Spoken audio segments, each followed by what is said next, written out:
하나님의 말씀 창세기입니다. 창세기 37장 6절에서 9절 말씀입니다.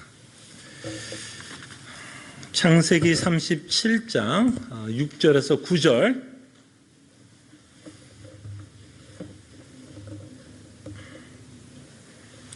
하나님의 말씀이 이러합니다.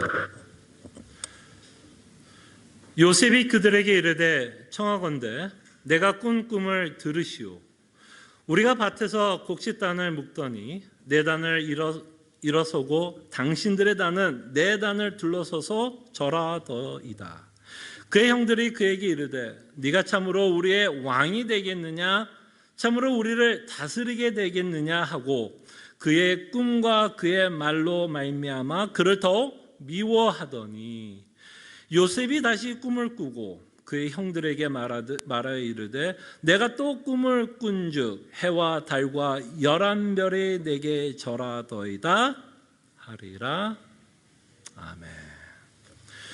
저희들이 이제 몇 주 동안 계속해서 저희들이 지금 요셉의 생애를 저희들이 좀 살펴보려고 합니다.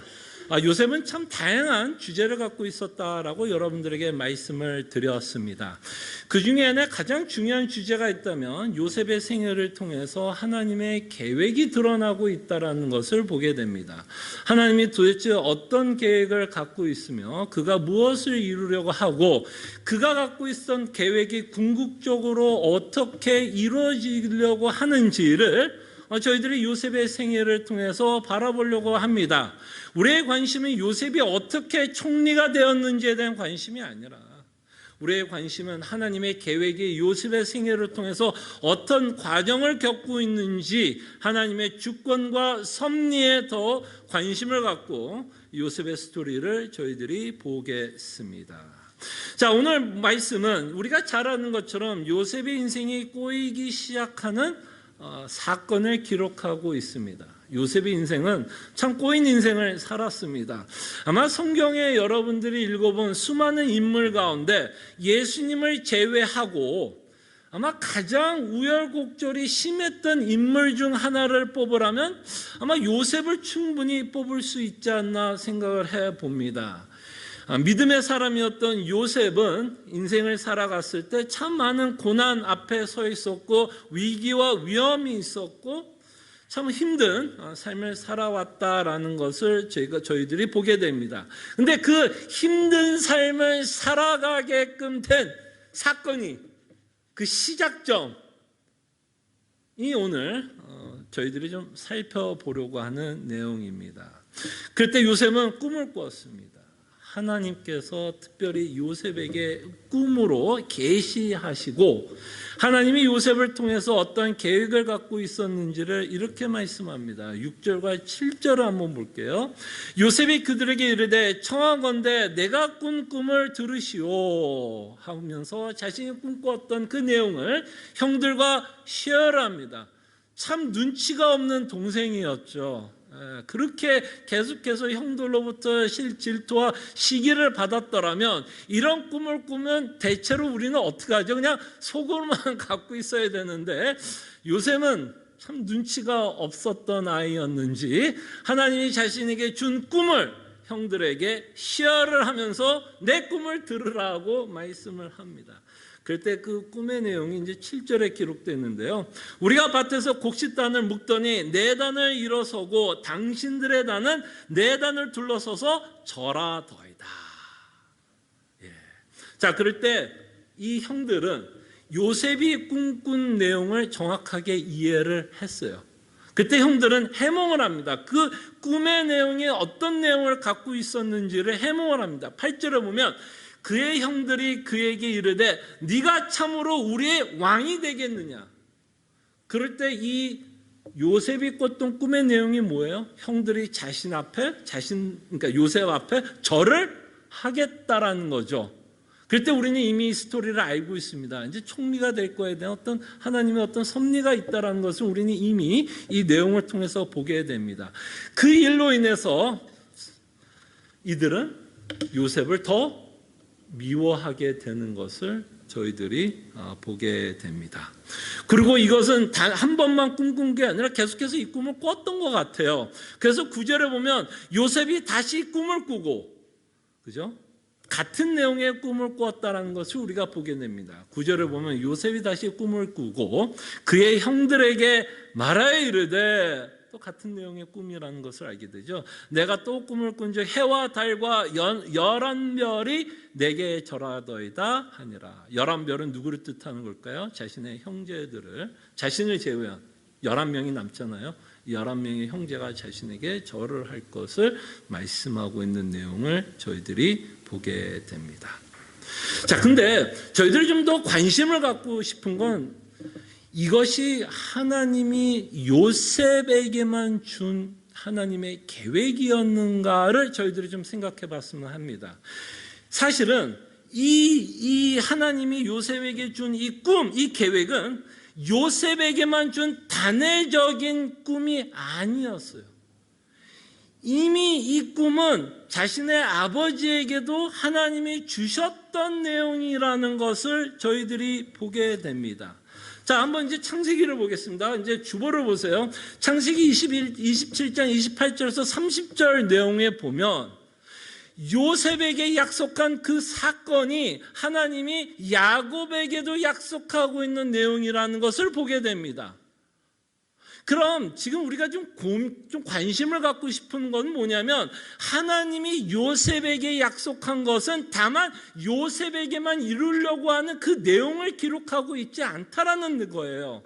자, 그러면 27장 28에서 30절 한번 볼게요. 비슷한 내용이 기록되어 있습니다. 이건 이삭이 야곱에게 축복하고 있는 내용입니다. 축복하고 있는 내용이에요. 어떻게 축복하는 내용을 보세요. 자, 하나님은 하늘의 이슬과 땅의 기름짐이며 풍성한 곡식과 포도주를 내게 주시기를 원하노라. 야곱에게 약속하고 있는 내용이에요. 만민이 너를 섬기고, 아까 요셉에게도 뭐라 그랬죠? 11 형제가 너를 섬길 거라고 말씀했던 그 똑같은 내용을 이미 아버지에게도 약속하고 있는 것을 보게 됩니다. 만민이 너를 섬길 것이고, 야곱이 뭐가 될 것 같이 이야기해요? 왕이 될 것 같이 이야기를 하십니다. 만민이 너를 섬기고 열국이 내게 굴복하리니 내가 형제들의 주가 되고 내 어머니 아들들이 내게 굴복하며. 뭔가 요셉에게 약속했던 비슷한 내용이 아버지인 야곱에게도 약속하고 있었다는 것을 보게 됩니다. 자, 그럴 때 우리가 야곱의 인생을 곰곰이 생각해 보십시오. 이 일이 야곱에게 성취되었나요? 성취되었나요? 정말 야곱의 인생을 여러분들이 기억하다면 야곱이 자신의 인생에 대해서 뭐라고 고백하냐면 자신은 나그네였다라고 고백을 합니다. 정말 나그네같이 야곱은 살았어요.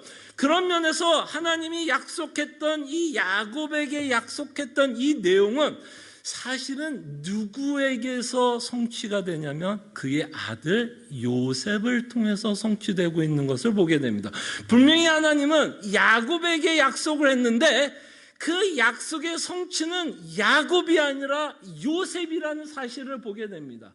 그가 총리가 되는 그 사건을 통해서 하나님이 약속하고 있고 계획하고 있었던 내용을, 성취되고 있는 내용을 보게 됩니다. 자, 그럼 우리는 이미 하나님은 자신이 갖고 있던 모든 약속과 계획을 요셉을 통해서 이루셨구나라고 우리는 결론을 내릴 수도 있겠죠. 더 이상 하나님의 계획은 있을 수 없고 이미 하나님이 요셉과 야곱에게 약속한 모든 것이 성취되었으니까 요셉 인생에서 더 이상 하나님의 계획은 없을 거라고 생각을 하지만, 요셉이 총리가 되고 나서 다시 한번 하나님이 약속을 하는데 그 약속에는 하나님의 계획이 들어있는데, 하나님이 특별히 야곱의 그 형제들 가운데, 자손들 가운데, 아들 가운데 유다에게 또 약속을 합니다. 분명히 요셉이 총리가 됐으면 그 모든 일이 지금 성취가 되면 더 이상 하나님이 이런 계획을 얘기할 필요가 없는데 유다에게 똑같은 비슷한 계획을 말씀을 합니다. 자, 창세기 49장을 볼게요. 이제 주보로 보세요. 자, 비슷한 내용이 이제 유다에게 이제 요셉의 형이 유다에게 약속하고 있는 내용입니다. 자, 이거는 이제 야곱이 유다에게 축복하고 있는 내용 중에 하나예요. 자, 유다야, 너는 내 형제의 찬송이 될지라. 내 손이 내 원수의 목을 잡을 것이요 내 아버지 아들들이 내 앞에서 절하리로다. 뭔가 유다에게 요셉과 또는 야곱에게 약속했던 내용이 또 반복이 되고 있는 것을 보게 되죠. 뭔가 유다에게도 절을 할 거라고 말씀을 하고 있는 내용을 보게 됩니다. 유다는 사자 새끼로다. 내 아들아, 너는 움킨 것을 찢고 올라갔도다. 그가 엎드리고 웅크림이 숫사자 같고 암사자 같으니 누가 그를 범할 수 있으랴. 뭔가 유다가 대단한 사람인 것처럼 야곱은 유다를 축복합니다. 용맹스러운 사자와 같다라고 이야기를 하고 있죠. 자, 그런데 10절에 보면 귀가 유다를 떠나지 아니하며 통치자의 지팡이가 그 발 사이에 떠나지 아니하기를 뭔가 유다가 통치자가 될 것 같이 이야기를 합니다. 왕이 될 거라고 표현을 하고 사자와 같은 용맹스러운 왕이 될 거라고 말씀을 하는 것 같습니다. 자, 그러면서 뭐라고 이제 약속을 하냐면 실로가 오시기까지 이르리니 그에게 모든 백성이 복종하리로다. 그러면서 유다가 너가 이런 자가 될 건데 참 묘한 말을 합니다. 실로가 오시기까지. 자, 그럼 여러분들이 이제 유다에게 이제 야곱이 축복하고 있는 내용을 보면 지금 사실은 이게 유다에게 지금 축복하고 있는 내용이 아니라는 것을 보게 됩니다. 왜냐하면 실로가 오시기까지 이르느니 이 내용을 통해서 하나님은 유다를 통해서 뭔가를 계획하고 있다는, 뭔가 올 거를, 무엇인가 유다의 자손을 통해서 뭔가가 올 것을 말씀합니다. 그때 실로라는 단어 여러분 혹시 히브리어를 아신다면 여러분들도 이미 알 거라고 생각합니다. 이 실로라는 말을 우리가 좀 편한 말로 번역을 하면 무슨 단어인지 아세요? 실로, 메시아가 오시기까지. 메시아가 오시기까지 이르리니 그에게 모든 백성이 복종하리로다.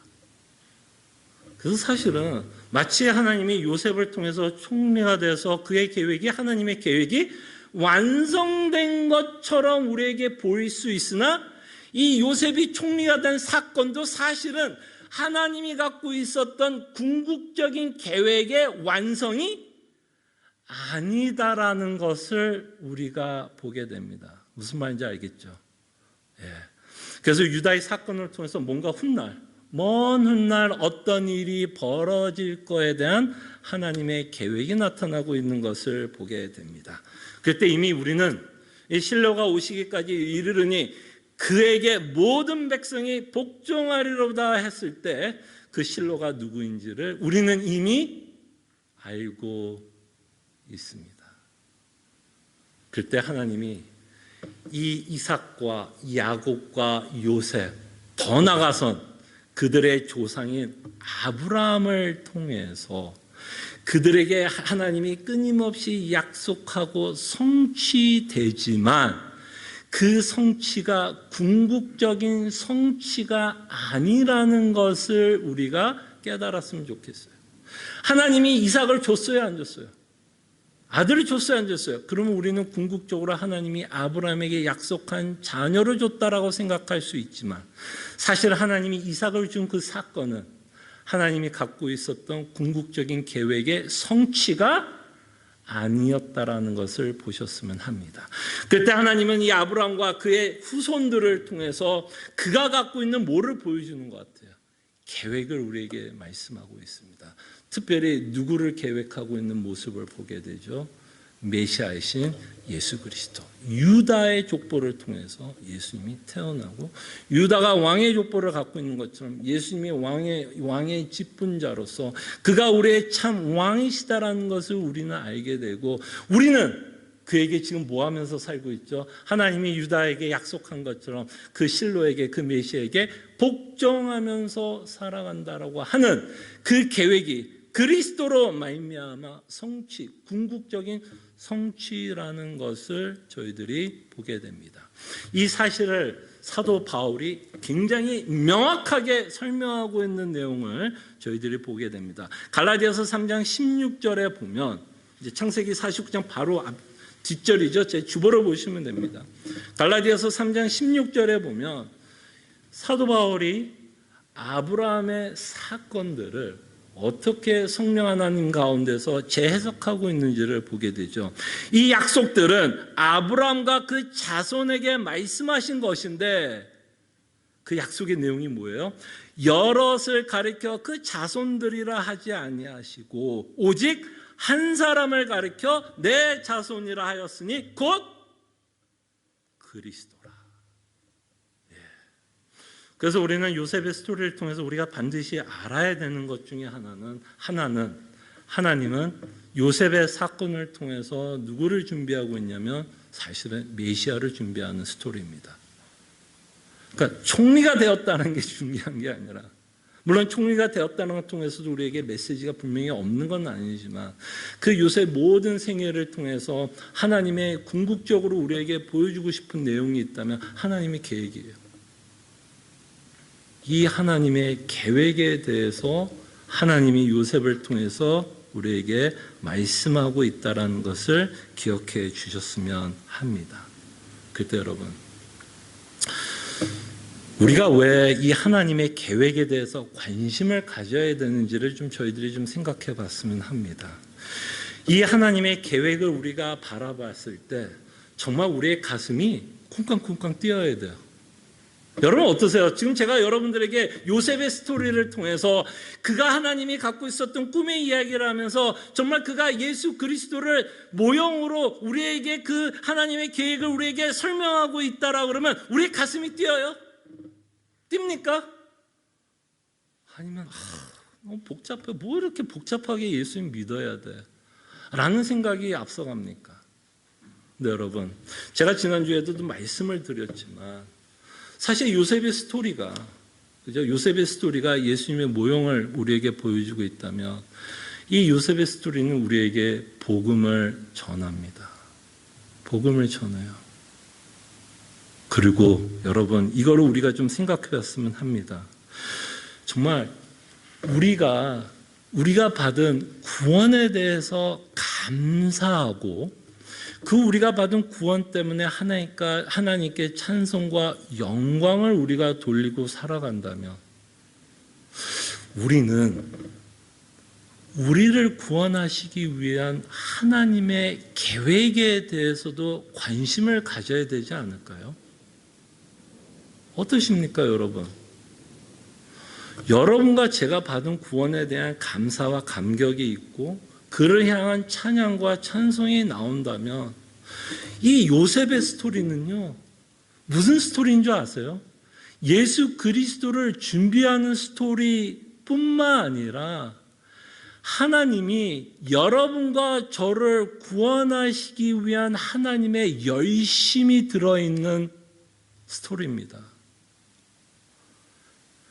지금 하나님이 우리를 구원하기 위해서 얼마나 열심을 내고 있는지를 보시길 바라요. 한 인간을 선택하면서 그의 인생을 섭리하시고 그의 자손을 섭리하시고 그의 자손을 통해서 출애굽기 역사를 섭리하시는 하나님의 열심을 보셨으면 좋겠어요. 누구를 구원하기 위해서? 나를 구원하기 위해서. 그럼 정말 여러분과 저를 하나님이 구원하고 있다면 우리는 어디에 관심이 있어야 될까요? 야, 하나님이 나를 어떻게 구원했는지에 대한 관심도 가져야겠지요.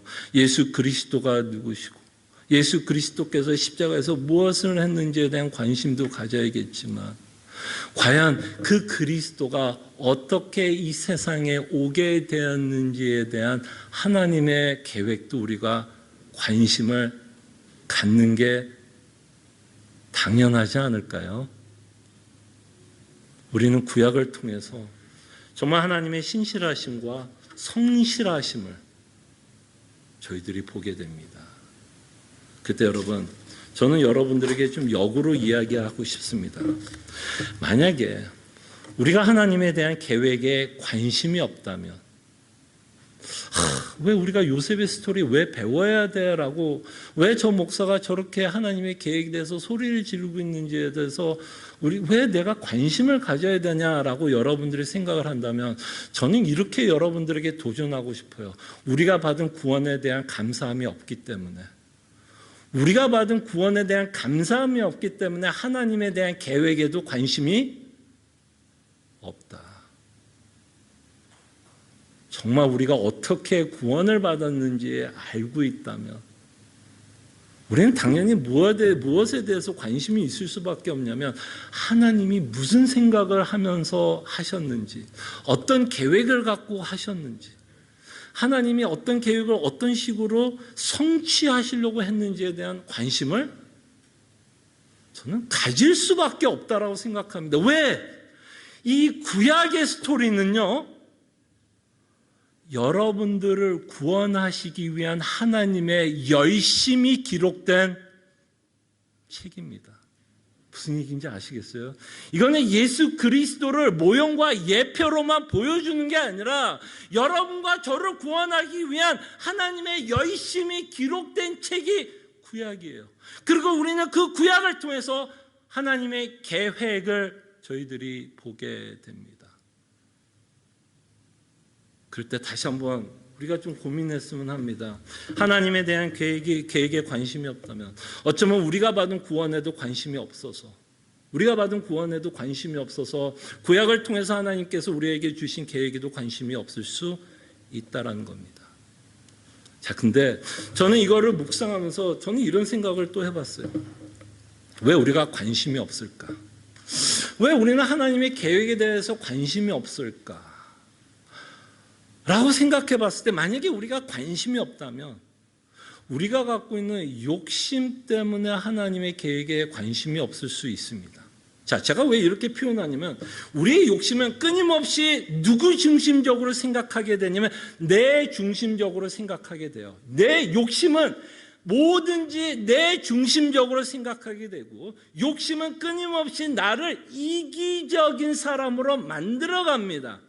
그래서 욕심은 끊임없이 내 유익과 내가 무엇을 받을까에 대한 생각만 하게끔 하는 게 우리의 욕심입니다. 그래서 욕심은 내 중심적인 삶을 살아가게 해요. 내 중심적으로 살아가게 합니다. 그럼 우리가 하나님의 계획에 대해서 관심을 가지면 무엇에 대한 관심을 가질까요? 하나님이 갖고 있는 궁극적인 계획과 그의 성취에 관심이 있을까요? 아니면 내 욕심 때문에 그나마 내가 갖고 있는 하나님에 대한 계획에 관심을 뭘까요? 하나님이 내 인생을 어떻게 형통하게 할지에 대한 관심만 갖게 됩니다. 무슨 말인지 아시겠죠? 그러니까 제가 조금 더 노골적으로 이야기할게요. 내가 갖고 있는 이기적인 욕심 때문에 나는 하나님에 대한 계획에 대한 관심을 갖고 있어도 어떤 계획에 관심을 가질까요?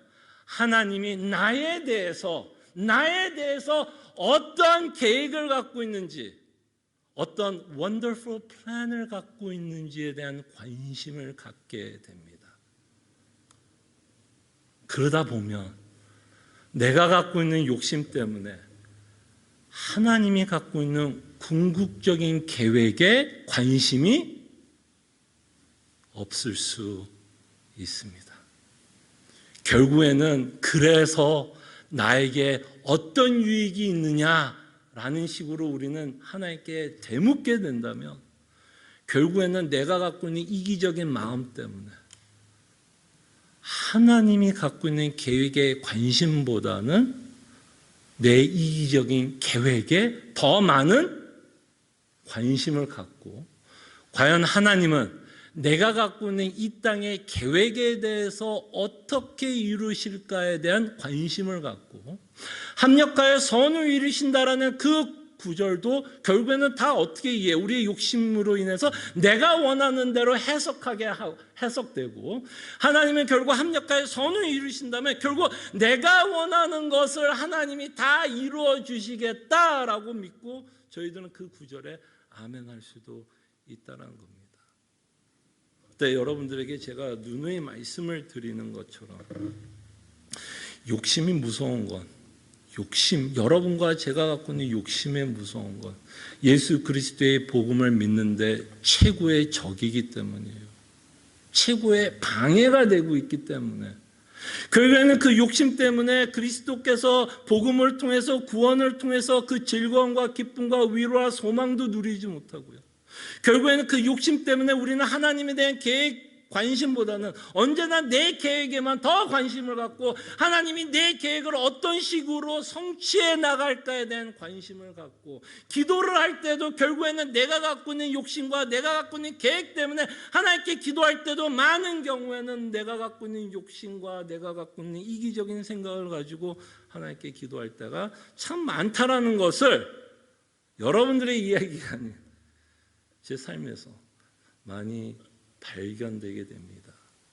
그때 여러분, 우리가 살펴보고 있는 요셉의 스토리 안에서는요, 이미 하나님은 우리에게 복음을 전하고 있습니다. 우리가 생각하기에는 예수님이 오셔서 처음으로 복음을 전했다라고 생각을 할 수 있지만 이미 하나님은 구약을 통해서 우리에게 복음을 전하고 있습니다. 에덴 동산에서 하나님이 복음을 전하셨나요? 전하지 않았나요?